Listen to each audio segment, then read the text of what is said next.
All right, so let's get this done before Crush steps back in front of the camera. The Lett Edition RC10T is moving right along. As you can see, I've installed a set of 13mm big bore shocks. These are off a T6.4 or an SC6.4, something like that. I can't honestly remember. So that means that I skipped bag F. I skipped assembling the shocks that came with the kit. One thing of note though, and good on Team Associated, is that the Lett Edition came with bleeder caps. And one of the main reasons I get away from the vintage shocks is not necessarily the size that I want to go to 13 mil or 12 mil. It's that I don't want to bleed them without a bleeder cap.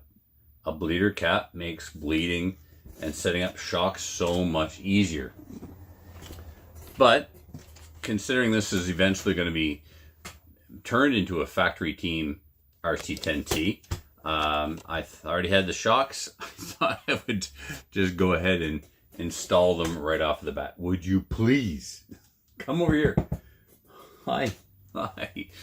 Oh boy. So after skipping bag F, that brought us to the transmission assembly bag G. So that meant building the ball diff. There's nothing amazing there. You built one ball diff, you build them all. Pretty much does not matter who makes them. But throughout building it, there was a bit of a snafu. I thought I was missing a bearing. It was caught on my magnet here. So after the ball diff was installed or assembled, then I moved on to the world famous stealth transmission. This was a game changer. I remember when this thing came out originally, and I just loved how it was so simple. 3 gears, an top shaft, an idler, and a differential. It was dead simple, reliable, fast. I loved it. Then with that, the differential that used to be on the outside of the 6 gear was now on the inside, and this was the beginning of a slipper clutch. So in the manual, it talks about thrust bearing washers. In the bag, I could only find one. See if I can find it here. Oh, I know where it went. There was, here it is, one black washer and a number of aluminum washers. So one black steel washer, I know it's steel because it's magnetic, and a number of aluminum silver washers, not magnetic. So the manual doesn't do a good job of telling you what material they're made out of or anything like that. It just says thrust bearing washers. So there is a bushing that goes inside the torque control hub outer, which is the outer slipper clutch assembly. There's a bushing goes in there, and it says bushing, but then it says thrust bearing washers. Well, the bearing is not a bearing, it's a brass bushing and 2 washers. I can't wait to see what they did for the factory team, because again, and I mentioned this in a lot of videos, whatever slipper assembly is on the factory team will get purchased to put on this. So I'm not going to worry about, did I use the right thrust bearing washers? Wait a second, that's not actually a thrust bearing, that's a bronze bushing or a brass bushing. So whatever, that's all going to go away anyway when I upgrade this slipper to the factory team. A couple of J Concepts parts that were added along the way is the battery tray carbon fiber strap. This looks like it's meant for a stick pack. I'm going to see what kind of 2S stick pack fits in there. There are a number of holes along the side of the chassis, here and here, here and here, that are at least countersunk. So if I had 2 of these, I could put the battery this way. There's also a bunch of other adapters that you can buy. I used to have a championship edition RC10 that I kind of turned into a modern retro resto mod. It was a championship edition with some re-release Worlds team car parts, and I went with a carbon fiber shorty battery mount off of eBay. A&L maybe, I don't know. So I might go with something like that. No, what am I even saying? I'm wasting all of my oxygen and your time. Whatever's in the factory team truck is what I'll put into this if I move away from this. It's a no-brainer. Any upgrades this is gonna get will be factory team RC10T upgrades. Next, probably already talked about the fact that this is a J Concepts carbon fiber rear shock tower. And then even though the Cliff Lett edition comes with a rear carbon fiber gearbox brace, I went with the J Concepts one anyway, just because everything else is J Concepts carbon fiber matching. So I threw on the gear cover, even though I haven't installed the motor yet. The motor is, I just unsoldered it from my indoor stadium truck. No, that's not true. My short course truck. So I'm going to put a 7-turn in this and an 8.5 turn in the factory team RC10 when we get that built. Surprise, spoiler alert. Although I think that video of the box opening should drop by now. If it didn't, well, I don't know what to tell you. I suck at continuity errors. All right, guys. That's it for this part. Next is going to be, I'm going with J Concepts wheels for now until I get the factory team 12mm hexes. So the J Concepts wheels have the pin slot for the rear pin on the axle. So that'll be all fine and well. That will just press on there like so. Once I line that up, I think.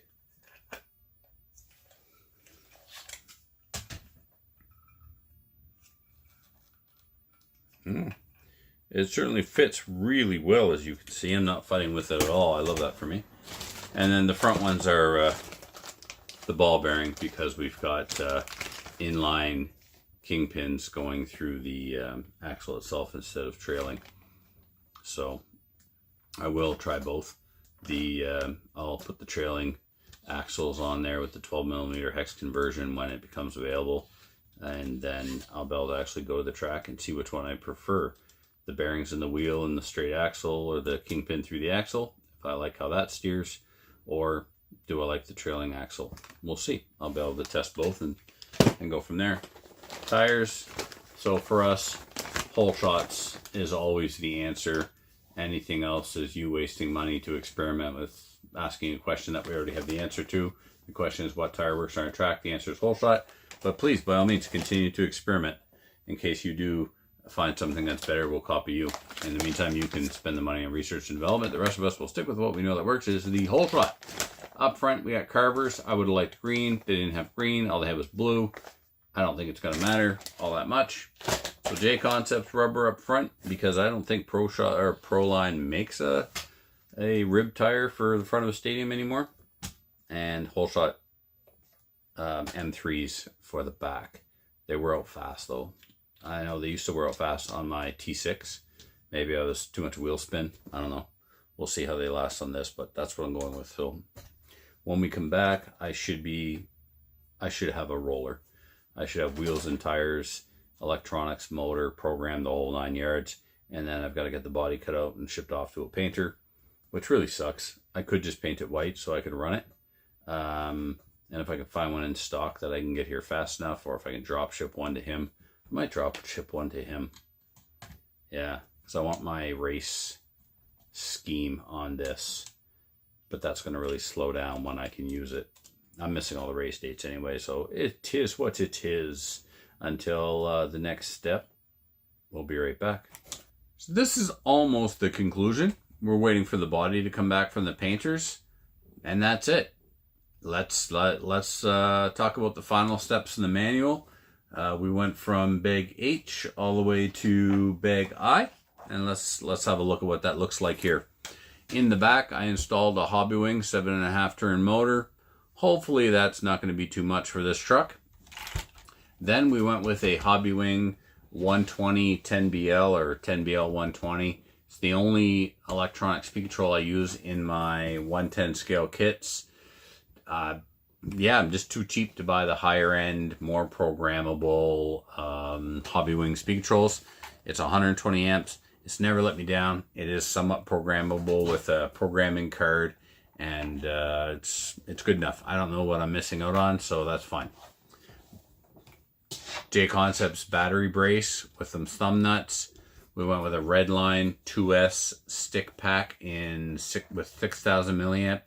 It fits into the existing battery tray perfectly, so I'm good with that. I'll run those stick packs. I've got 2 of these, one for my Kyosho Optima Mid Worlds car, and one for this. Plus I've got another 2S LiPo stick pack.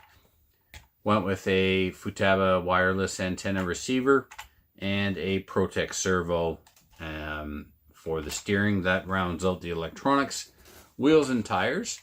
So although I don't have the 12mm hexes on this truck yet, I still went with a modern wheel and tire. J Concepts makes a 2.2 inch wheel for the RC10T that is made to fit on the pin that goes through the axle. So that's what we're doing. Seriously? Hold on, guys. The cat is insistent on getting underneath the blanket that's on my work table. He's an orange cat, and he doesn't have the brain cell right now, which explains what's going on. Look at this. He's see what I mean? This is the struggle that I have to deal with while trying to make a YouTube video. Oh my god. I'm so sorry, guys. Crush, please, man. Please. Go get the brain cell. Tires. We went with hole shots in the back. They're medium. Medium or soft. They're not like super soft. They got a green dot, which I think is M3, which is soft compound. Up front, the only ones that I could find in stock were J Concepts Carver. They're Carvers, and these are in blue, so these are medium. So whatever, it's all I could find. They're not glued yet, but that's it for now. It looks good, and I don't just mean aesthetically. Like I think it's gonna do well on the track. Not sure how it's gonna jump with these with the rear motor, but we'll see. We'll give it a try. I also completed the original wheels and tires. If you've been around a long time, you remember that when the RC10T came out, it had these little narrow tires up front, and Roar banned them. And I mean, they're not scale. There's no truck that has these skinny tires in the front, these big old fat ones in the back. So I get why they were banned. They were also probably an advantage. So I'll run these just for kicks, just for practice, so I don't wear out my racing tires, because I didn't buy like a year's supply or anything. So yeah, I'll see how it handles with these, just for fun. Next time we see this truck, the body will be back from Bodies by Brandon in Ontario. I sent it away to get it painted with my usual racing scheme, which is, if you look at the banner on my YouTube channel, you'll see a 2-wheel drive short course there, and that white, silver, black scheme is my racing scheme on all my buggies. So that body has gone off to be painted for the RC10T, and for the next project we're going to work on, by the time you see this, I don't know, I can't keep track. Anyway, it's an RC10 factory team. Once I glue these tires, this one will be 100% complete, and then I'll get to work on that. So stay tuned to see the RC10 factory team be built, and tune in to get my thoughts about the car, the build, the parts, the manual. Did they actually get this manual right? Because I have yet to build one of these re-releases where the manual was not a hot mess of misery and mistakes. So tune in to see if they get that one right, and my thoughts on the build. Other things that are coming up, maybe as soon as this weekend, filming wise anyway, will be the RC10 versus JRX2 shootout, and I'm going to do it in, I've got actually a copy of the 1989 RC Car Action magazine that features an article, the RC10 versus JRX2. I may have got that date wrong, but I'll get it right in the next, in that particular video anyway. So until next time, thank you for watching, liking, commenting, and most of all, subscribing. Bye for now.